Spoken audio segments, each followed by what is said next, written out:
Hello guys, welcome to YouTube channel. ఈరోజు short ఏంటంటే శ్రీకాళహస్తిలో భక్త కన్నప్ప టెంపుల్కి పైకి వెళ్ళడానికి ఇది ఒక వ్యూ పాయింట్ చేరుకోవడానికి ఇదే మెట్ల మార్గము. ఇక్కడికి వెళ్తే మనకు చాలా పీస్ఫుల్గా ఉంటుంది. కాకపోతే కొంచెం పైకి వెళ్ళడానికి మాత్రం ఒక 300 చేంజ్ అలా మెట్లుంటాయి అక్కడికి చేరుకోవడానికి. బట్ అక్కడికి వెళ్ళిన తర్వాత అలసట మొత్తం పోతుంది.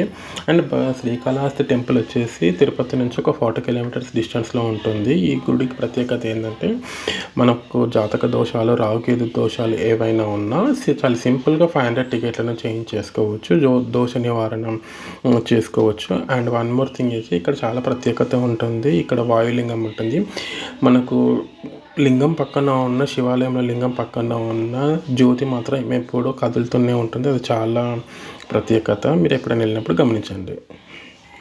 Thank you for watching Shri journal.